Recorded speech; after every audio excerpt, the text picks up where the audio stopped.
Hay wants you to believe that walking away is an act of weakness, but anyone who has ever spotted a hustler at a card table knows that standing up and leaving with your wallet intact is the ultimate power move.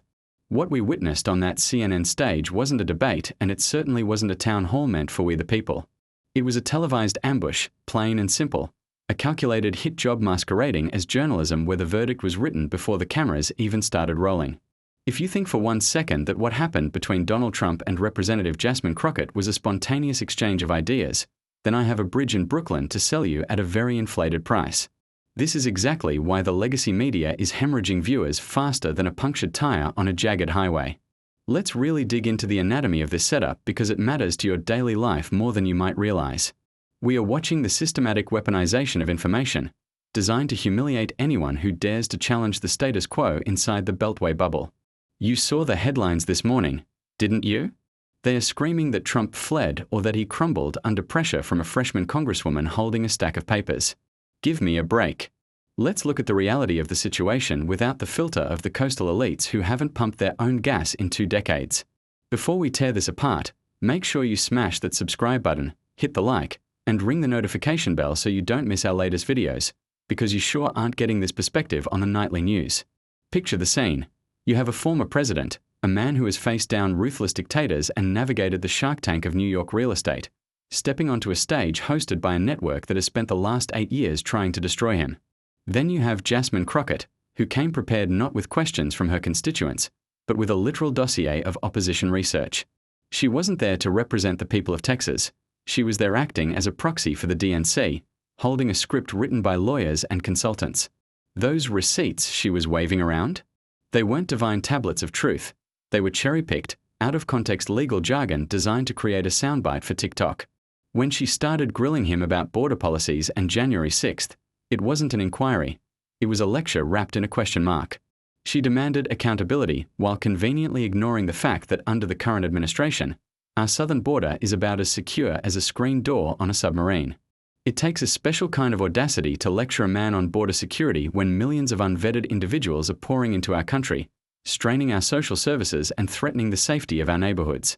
But that's the game, folks. They dangle these shiny objects, these gotcha moments about court cases and old grievances, to distract you from the fact that your grocery bill has doubled. They want to talk about legal precedents while you are worried about whether your social security check will cover your prescription meds next month. It is classic misdirection, a sleight of hand performed by people who think they are smarter than you. And let's talk about that so-called lung-tung awkwardness the media is drooling over. When someone comes at you with a barrage of bad faith accusations, refusing to play their game isn't confusion, it's disgust. Trump realized about halfway through that this wasn't a forum for voters. It was a show trial.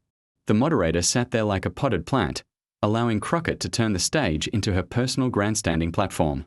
Why should he stand there and validate a circus? Why should any self-respecting leader dignify a setup where the deck is stacked, the cards are marked, and the dealer is on the other guy's payroll? Walking off that stage was the most relatable thing he could have done. It's what any of us would do if we were invited to a dinner party that turned out to be an intervention hosted by people who hate our guts. He didn't leave because he was scared of Jasmine Crockett. He left because he has better things to do than be a prop in a CNN infomercial for the Democratic Party. Now, I know what the critics are saying. They are saying, if he can't handle a congresswoman, how can he handle Putin? That is such a tired, lazy argument.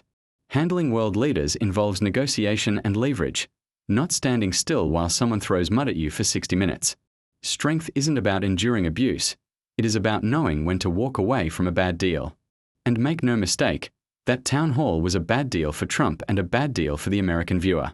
We tuned in to hear about the future, about how to fix this broken economy, how to stop the flow of fentanyl, and how to restore some sanity to our schools. Instead, we got a rehash of legal battles that most Americans are sick and tired of hearing about. This is why the establishment is terrified.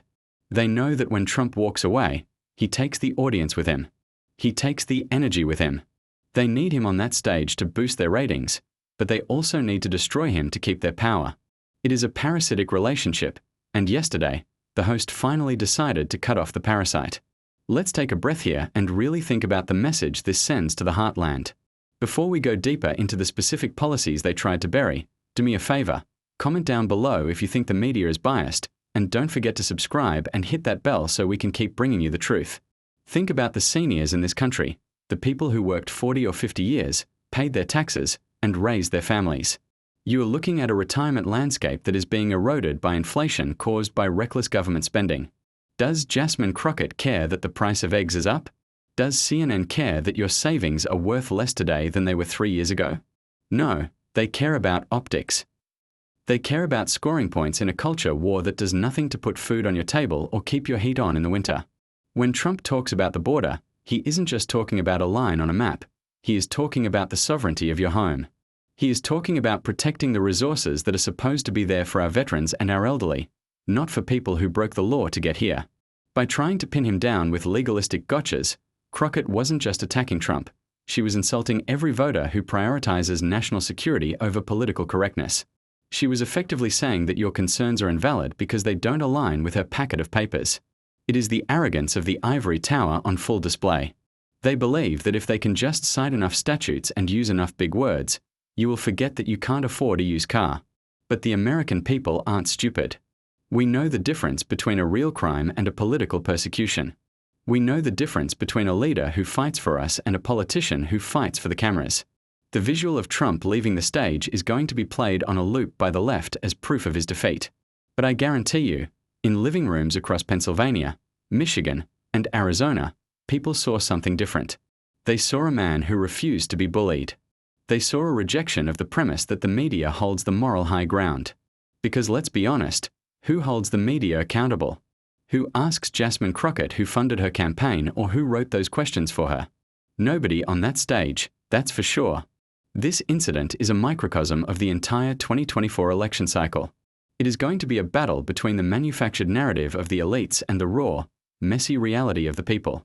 They will try to use lawfare, warfare through the legal system, to bleed their opponents dry. They will use forums like this town hall to try and embarrass them. But here is the thing about ambushes. They only work if you stay in the kill zone. By walking out, Trump moved out of the kill zone and left them shouting at an empty podium. It made them look petty. It made them look obsessive. And frankly, it made them look small. You have to wonder what the strategy was here for CNN. Did they think he would just sit there and take it? Or were they banking on the walkout so they could spin this exact narrative? Either way, it backfired because it exposed the bias for everyone to see. If you are a conservative, or even just a moderate with common sense, you watched that display and you felt your blood pressure rise. Not because Trump was losing, but because the game was so obviously rigged. It brings up a very serious question about the future of political discourse in this country. If we can't have an honest debate without it turning into a prosecutorial interrogation, then democracy is in big trouble. We need spaces where ideas can be challenged, sure, but not where one side is treated like a criminal and the other like a saint. This is why platforms like this channel are so important. We don't answer to the corporate overlords who want to curate your reality. We look at the facts, yes, but we also look at the context. And the context here is a desperate establishment trying to stop a movement that they cannot control. They are terrified of the fact that despite the indictments, despite the smear campaigns, and despite the endless negative coverage, the man is still standing. And sometimes, the strongest way to stand is to walk away from a fight that is beneath you.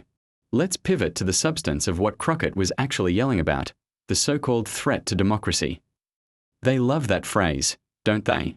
Everything is a threat to democracy if it threatens their grip on power. Questioning the integrity of an election? Threat to democracy. Wanting a secure border? Threat to democracy. Leaving a biased interview? Apparently, also a threat to democracy. It has become a buzzword that has lost all meaning. Real democracy is respecting the will of the voters, not trying to disqualify the leading candidate before a single ballot is cast. Real democracy is listening to the grandmother who is afraid to walk down her street, not lecturing her about how equitable the new bail reform laws are. Crockett represents a wing of the party that is completely out of touch with that reality. She is playing to the base on Twitter, not the base in the factories or the fields. And Trump knows that. He knows that engaging with her on her terms is a losing proposition because she isn't interested in answers. She is interested in clips. So he denied her the clip she wanted, the one where he looks defeated. Instead, he gave us the clip of him taking charge of his own time and his own dignity. Before we wrap up this first section of our deep dive, I want to ask you a question. When was the last time you felt like the media was actually on your side? When was the last time you felt like a politician in Washington, D.C. woke up thinking about how to make your life easier? If you are struggling to answer that, you are not alone. And that is exactly why this town hall debacle resonates. It is a symbol of a system that has stopped listening to you and started talking at you. They lecture, they scold, and they frame. But they don't listen. Trump's exit was a physical manifestation of millions of Americans turning off the TV. It was a rejection of the noise. And in a world full of noise, silence can be the loudest sound of all.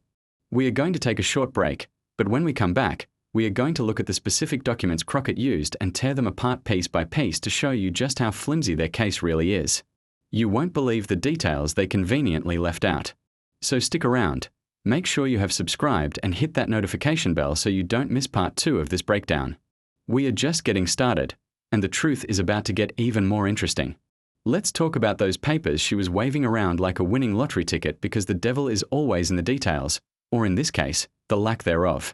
Crockett tried to pin Trump down on the specifics of his legal indictments, acting as if the mere existence of a charge is proof of guilt.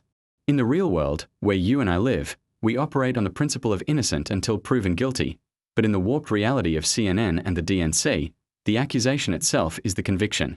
She pointed to the sheer number of charges as if volume equals validity, a classic quantity over quality trick used by desperate prosecutors who know their case is weak. If I slap you with 100 speeding tickets for driving down your own driveway, it doesn't make you a bad driver. It makes me a corrupt cop with a quota to fill. That is exactly what we are seeing with these indictments in New York, Georgia, and DC. They are throwing spaghetti at the wall hoping something, anything, will stick before November. Let's dissect the border issue she brought up, because this is where the hypocrisy really starts to stink like day-old fish. She had the nerve to question Trump's humanity regarding enforcement policies, while her party presides over the greatest humanitarian disaster in the history of our hemisphere. Under the current administration, we aren't just seeing a leaky border, we are seeing a sovereign dissolve. They want to lecture Trump about cages when they are the ones incentivizing cartels to traffic human beings like cattle across the Rio Grande.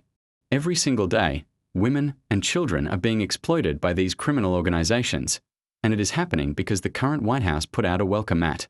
Trump's policies, specifically Remain in Mexico, broke the business model of the cartels and brought order to chaos. It wasn't about being mean, it was about being effective.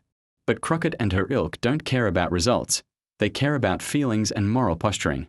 They would rather have an open border that feels nice than a secure border that actually works. And who pays the price for this virtue signaling? You do. It is the working class neighborhoods that get flooded with cheap labor that drives down wages. It is the parents burying their children because of fentanyl that poured across an unchecked checkpoint.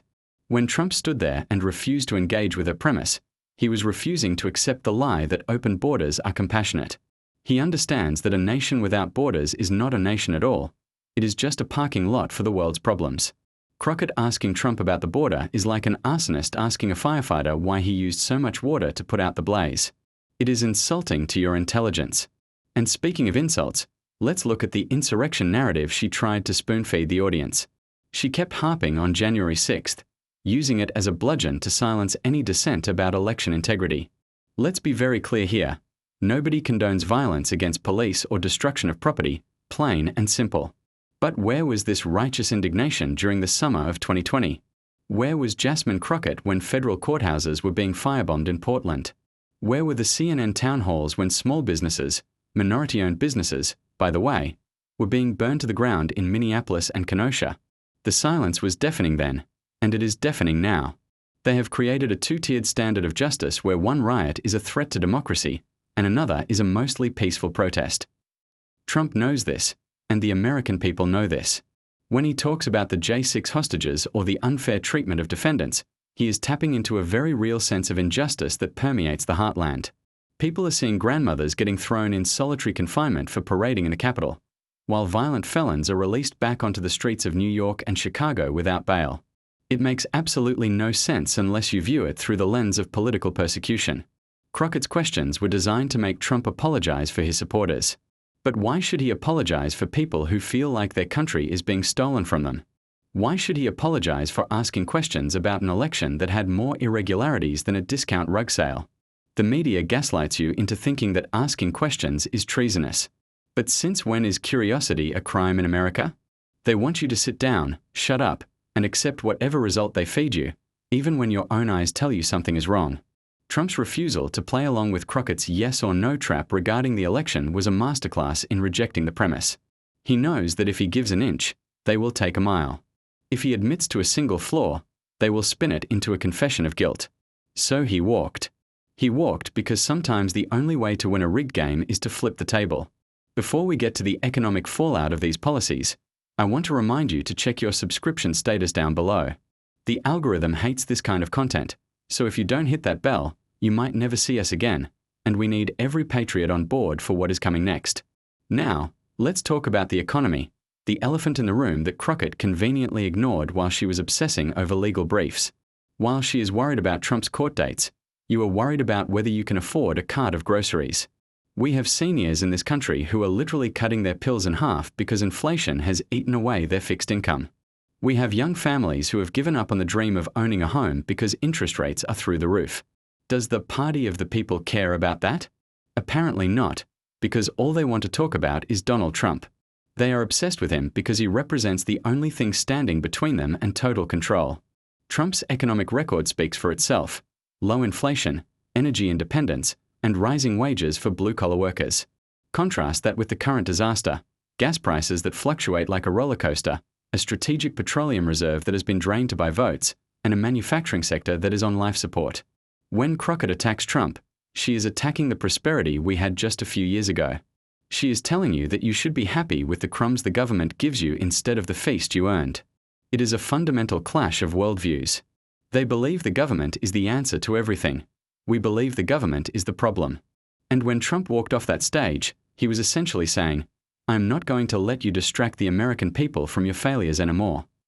He forced the media to talk about the walkout, sure, but in doing so, he highlighted just how intolerable the situation has become. He showed that he is not a typical politician who will stand there and take a beating just to get some airtime. He is a businessman who knows when a deal has gone south. And let's be honest, the deal the Democrats are offering America is a lemon. They want you to trade your freedom for security, but you end up with neither. They want you to trade your prosperity for equity, but you end up with poverty. Crockett is just a symptom of a much larger disease, a political class that views the citizenry with contempt. Did you see the look on her face when Trump pushed back? It wasn't the look of someone interested in debate. It was the look of a schoolmom scolding a naughty child. That condescension is what drives people to the MAGA movement in droves. We are tired of being talked down to by people who have never run a business, never made a payroll, and never had to shower after work. They live in a bubble of theory and academic jargon, totally disconnected from the gritty reality of American life. Trump pops that bubble. He speaks the language of the construction site, not the faculty lounge. And that is why they hate him. They hate him because he doesn't need them. He doesn't need their money, he doesn't need their approval, and as he showed at the town hall, he doesn't even need their platform. He has his own platform, and it is called the support of the American people. By walking away, he demonstrated that the power doesn't reside in the TV studio. It resides with the viewer. If we turn them off, they cease to exist. If we stop buying their lies, their narrative collapses. This is a war for your mind, folks. They are trying to demoralize you. They want you to look at that stage and see a criminal being grilled by a hero. But if you wipe the fog from your glasses, you see a patriot being harassed by a partisan hack. You see a man who has sacrificed his golden years, his wealth, and his reputation to save a country that is teetering on the brink. Is he perfect? No. Is he polished? Definitely not. But he is a fighter, and right now, we need a fighter more than we need a polite politician who will sell us down the river with a smile on his face. Think about the precedent this sets for future elections. If they can do this to a billionaire former president, what do you think they can do to you? If they can twist the law to bankrupt him and silence him, do you think your small business or your free speech is safe? They are testing the waters. They are seeing how far they can push the envelope before the people snap. And that is why Trump's resistance is so important. Every time he stands up, or in this case, walks out, he is holding the line for the rest of us. He is forcing them to show their true colors. And boy, did they show them at that town hall. The mask slipped. We saw the anger, the bias, and the sheer desperation of a party that knows it is losing the argument on the merits. They can't run on their record because their record is a disaster. They can't run on the future because their vision is a nightmare. So all they have is get Trump. That is their entire platform. And frankly, it is getting boring. Americans are looking for solutions, not show trials. We want to know how to fix the schools where our kids are being indoctrinated instead of educated. We want to know how to stop the crime wave that is turning our cities into war zones. Crockett didn't have a single answer for those problems. All she had was a stack of papers and a bad attitude. So ask yourself, who really won that exchange? The person who sat there reciting a script, or the person who refused to participate in the charade? I think the answer is clear. Trump won by not playing. He won by showing that he answers to a higher authority than CNN. He answers to the American voter. And come November, that authority is going to have the final say. We are going to wrap up this segment, but don't go anywhere. In the next part, we are going to dive into the specific gotcha questions about the classified documents and compare them to what Joe Biden had in his garage next to his Corvette. The double standard will make your jaw drop. So hit that like button, leave a comment about what you would have done if you were in Trump's shoes, and stay tuned. The deep dive continues right after this. Let's rip the Band-Aid off and talk about the classified documents because this is where the hypocrisy goes from merely annoying to absolutely criminal. Crockett thought she had a royal flush when she brought up the boxes at Mar-a-Lago, acting as if Trump was selling nuclear codes on eBay. She recited the indictment like it was scripture, completely ignoring the fact that we have a sitting president who treated classified material like old newspapers in a hoarder's attic. I want you to picture this. Donald Trump, a man who was the ultimate declassifying authority as president, is having his home raided by FBI agents with guns drawn. They went through his wife's closet, they went through his son's room, and they plastered it all over the news to humiliate him. Now, cut to Joe Biden. This is a man who had classified documents from his time as a senator, not president, not vice president, but senator, which means he had zero legal authority to take them home. And where were they? Were they in a secure vault? Were they under lock and key? No, they were in a cardboard box in a garage in Delaware, sitting right next to his Corvette, probably collecting dust and oil stains. Yet, where was the FBI raid? Where were the flashing lights? Where was Jasmine Crockett's outrage? It was non-existent. The special counsel literally let Biden off the hook because they said a jury would view him as a sympathetic, well-meaning, elderly man with a poor memory. Think about that for a second. They are telling you that the man holding the nuclear football is too mentally incompetent to stand trial, but he is totally fine to run the country for another 4 years. You can't make this stuff up. If you wrote this in a Hollywood script, they would reject it for being too unbelievable. But Crockett doesn't want to talk about the Corvette. She wants to talk about obstruction. She wants to talk about moving boxes. It is a classic case of selective prosecution. They scrutinize every move Trump makes with an electron microscope, while they look at their own side through a telescope with the lens cap on. This is what we mean when we say the justice system has been weaponized. It is not about the law. It is about the target. If your name is Trump, a paperwork error is a felony. If your name is Biden or Clinton, a felony is just a mistake or carelessness that we should all just move on from. Crockett standing there demanding accountability is like a shark lecturing a dolphin on table manners. It is absurd on its face. And the American people see right through it. We see that the National Archives, which is supposed to be a neutral library service, has been turned into an arm of the DOJ to entrap a political opponent. They harassed Trump for months over documents that he was negotiating to return, something that happens with almost every presidency. But instead of working it out like adults, they decided to kick down the door. Why? Because they needed the visual. They needed the B-roll footage for their campaign ads. They needed to create the narrative that Trump is a criminal so that people like Jasmine Crockett could go on CNN and act horrified. It is a production, folks. It is theater designed to distract you from the fact that the world is on fire. While they are obsessing over boxes, the Middle East is a powder keg, China is buying up our farmland, and Russia is laughing at us. But sure, let's spend an hour on national television grilling a former president about how he packs his moving boxes. Trump's decision to walk away when this topic came up wasn't an admission of guilt. It was a rejection of the double standard. He knows that no matter what answer he gives, they will twist it. If he explains the Presidential Records Act, they will say he is lying. If he points out the Biden double standard, they will say he is deflecting. So he took the only option left. He removed himself from the equation. He deprived them of the satisfaction of seeing him squirm. And let me tell you, that drives them crazy. They want his submission more than they want his conviction. They want him to bend the knee to their system, to admit that they are the gatekeepers of truth. But Donald Trump doesn't bend the knee to anyone but God and the American voter. This brings us to a critical point about the deep state or the administrative state, whatever you want to call it. Crockett is just a mouthpiece for a permanent bureaucracy in Washington that hates you. They hate that you have a voice. They hate that you elected someone who wasn't part of their club. And they are terrified that you might do it again. That is why this town hall felt less like an interview and more like an ambush. They are trying to demoralize you. They want you to look at the legal warfare and think, well, maybe it's too much trouble to support him. Maybe I should just stay home. That is their strategy, exhaustion. They want to exhaust you with scandals, indictments, and negative headlines until you give up. But looking at the comment section, looking at the rallies, looking at the polls, it is not working. In fact, it is having the opposite effect. Every time they attack him, his numbers go up. Why? Because Americans love an underdog, and they hate a bully. And right now, the entire federal government is acting like the biggest bully in the schoolyard. Crockett's demeanor during the exchange was the icing on the cake. Did you notice the smirk? The self-righteous nodding?